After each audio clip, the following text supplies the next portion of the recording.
Selamat pagi anak-anak. Apa kabar hari ini? Semoga hari ini kalian semua dalam keadaan sehat ya dan tetap semangat. Hari ini kita akan belajar bersama-sama dengan tema keluhuran martabat manusia. Adapun tujuan dari kita mempelajari materi ini, yang pertama, setelah anak-anak mendengarkan kisah tentang tokoh Ie Kasimo, anak-anak dapat merumuskan pandangan masyarakat tentang keluhuran martabat manusia.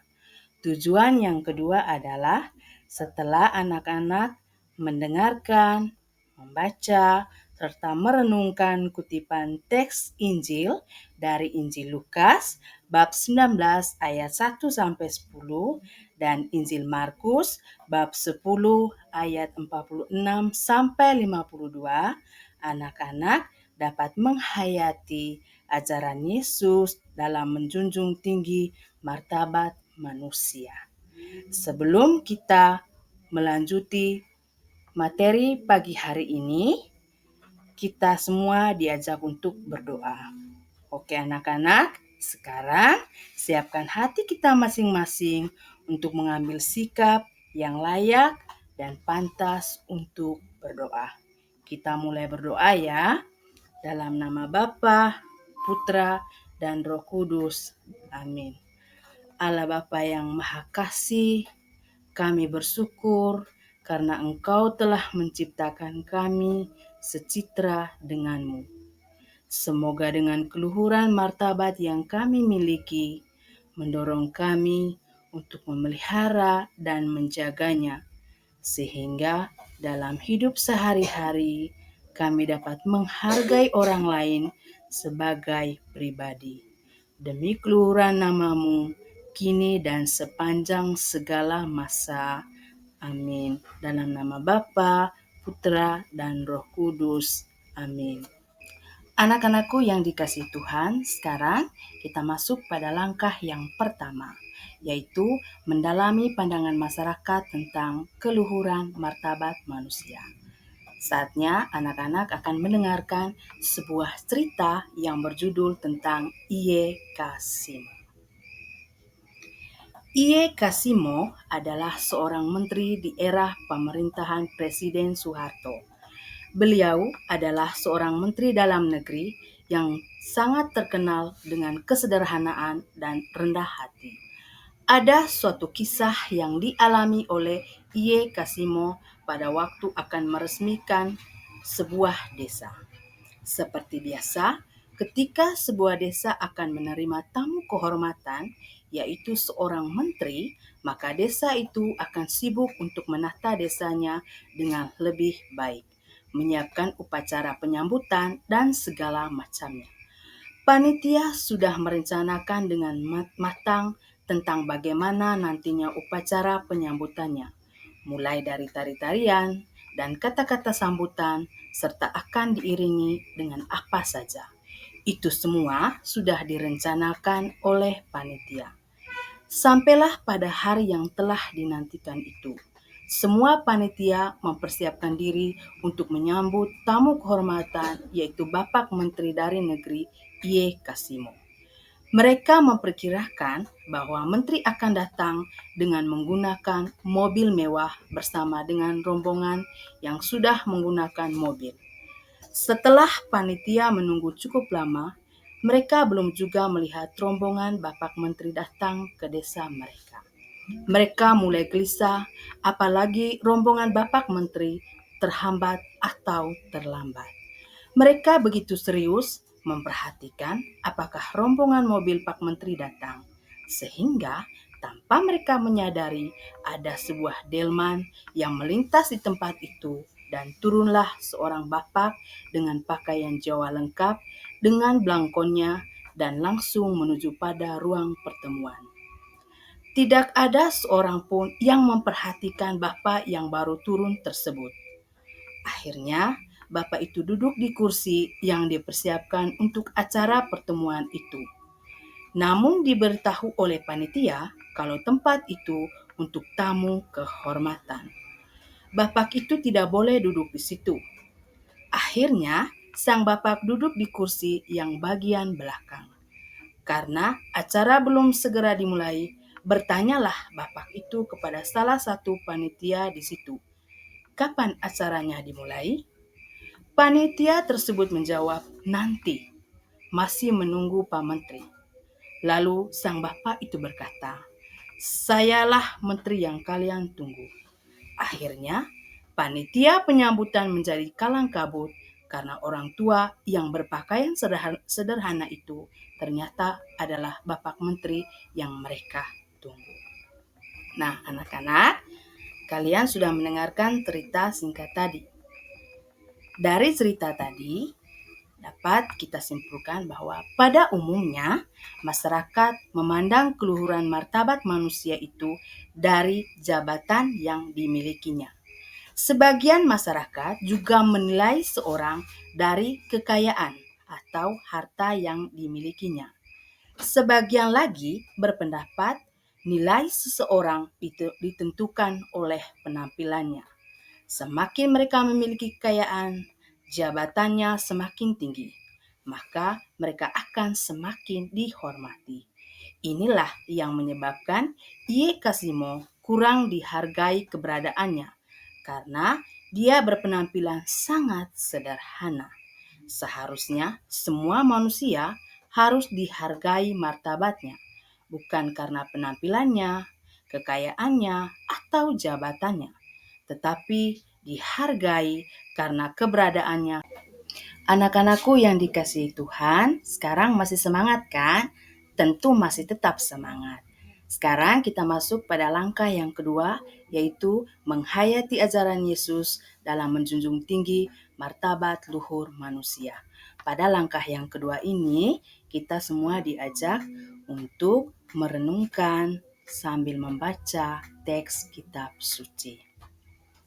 Teks yang pertama kita ambil dari Injil Lukas bab 19 ayat 1 sampai 10. Dan Injil yang kedua yaitu dari Injil Markus bab 10 ayat 46 sampai 52. Sakeus. Yesus masuk ke kota Yeriko dan berjalan terus melintasi kota itu.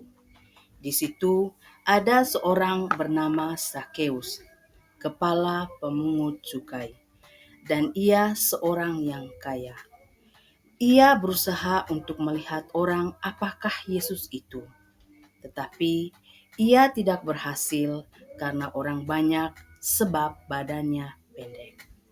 Maka berlarilah ia mendahului orang banyak, lalu memanjat pohon ara untuk melihat Yesus yang akan lewat di situ. Ketika Yesus sampai ke tempat itu, ia melihat ke atas dan berkata, "Sakeus, segeralah turun, sebab hari ini aku harus menumpang di rumahmu." Lalu Sakeus segera turun dan menerima Yesus dengan sukacita. Tetapi semua orang yang melihat hal itu bersungut-sungut, katanya, "Ia menumpang di rumah orang berdosa." Tetapi Sakeus berdiri dan berkata kepada Tuhan, "Tuhan, setengah dari milikku akan kuberikan kepada orang miskin, dan sekiranya ada sesuatu yang kuperas dari seseorang, akan kukembalikan 4 kali lipat." Kata Yesus kepadanya, "Hari ini telah terjadi keselamatan kepada Tuhan di rumah ini, karena orang ini pun anak Abraham. Sebab Anak Manusia datang untuk mencari dan menyelamatkan yang hilang." Demikianlah Injil Tuhan. Terpujilah Kristus. Yesus dan seorang pengemis tua. Lalu tibalah Yesus dan murid-muridnya di Yeriko. Dan ketika Yesus keluar dari Yeriko bersama-sama dengan murid-muridnya dan orang banyak yang berbondong-bondong, ada seorang pengemis yang buta bernama Bartimeus, anak Timeus, duduk di pinggir jalan. Ketika didengarnya bahwa itu adalah Yesus orang Nazaret, mulailah ia berseru, "Yesus, anak Daud, kasihanilah aku." Banyak orang yang menegurnya supaya ia diam. Namun semakin keras ia berseru, "Anak Daud, kasihanilah aku."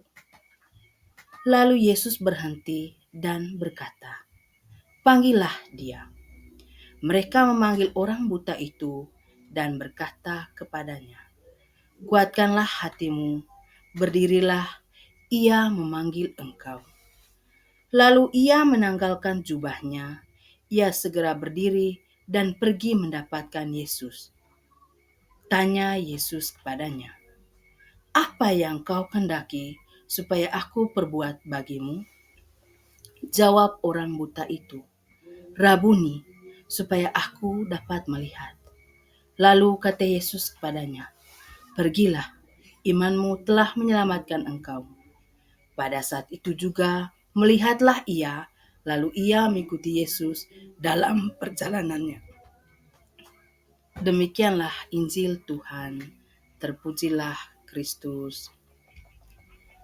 Oke anak-anak, setelah kita mendengar dua teks bacaan tadi, maka dapat kita simpulkan yang pertama bahwa manusia itu adalah citra Allah yang mempunyai kedudukan yang paling luhur di antara segala ciptaan Tuhan lainnya.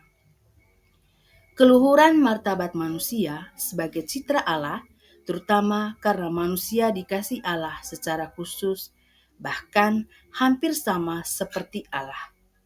Maka setiap orang yang meluhurkan martabat dirinya dan sesamanya, sama artinya dengan meluhurkan Allah sendiri sebagai penciptanya. Semasa hidupnya, Yesus selalu menjunjung tinggi dan memperjuangkan keluhuran martabat manusia.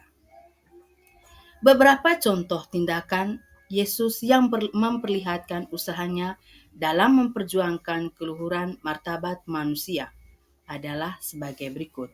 Yang pertama, Yesus memilih para rasulnya dari kalangan orang-orang pinggiran. Mereka adalah para nelayan dan orang-orang berdosa seperti pemungut cukai. Yang kedua, Yesus menghargai persembahan dari seorang janda miskin.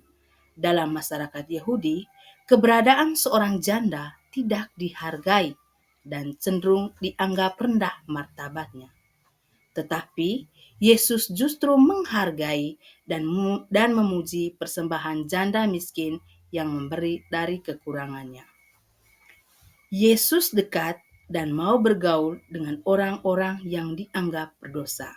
Seperti yang kita dengar tadi, misalnya Zakheus, Maria Magdalena, dan sebagainya. Bagi masyarakat Yahudi, para pendosa harus dikucilkan. Mereka dianggap tidak layak hidup berada di tengah masyarakat. Yesus membiarkan anak-anak datang kepadanya ketika para murid mencaci maki para orang tua yang membawa anak-anak untuk mohon berkat kepada Yesus. Sikap Yesus justru sebaliknya. Ia mengundang anak-anak itu datang untuk mendekat. Sebagai murid-murid Yesus, dalam hidup sehari-hari, kita hendaknya belajar dari Yesus yang selalu berpihak kepada kaum lemah dan miskin. Dalam kisah penyembuhan Bartimeus, Yesus mau mengajarkan kepada kita tentang sikap terhadap sesama yang berbeda status sosialnya. Seorang seperti Bartimeus adalah sesama yang patut dihargai dan diperhatikan. Yesus mau menyembuhkan Bartimeus sebagai wujud kepeduliannya terhadap sesamanya tanpa memandang perbedaan. Kita dapat belajar dari Yesus bahwa ada banyak Bartimeus lain yang ada di sekitar kita. Mereka itu adalah kaum lemah, orang-orang sederhana, tersingkir, miskin, dan sebagainya yang membutuhkan perhatian dan bantuan dari kita. Demikian juga dalam hidup sehari-hari kita. Kita harus mau menerima orang lain apa adanya. Seperti Yesus, ia mau menerima Sakeus apa adanya dan menghargai dia. Sekalipun orang oleh masyarakat, Sakeus dipandang rendah dan berdosa karena pekerjaannya, yaitu dia adalah seorang pemungut cukai. Namun, Yesus tetap memperlakukan Sakeus secara manusiawi. Martabat Sakeus tidak direndahkan.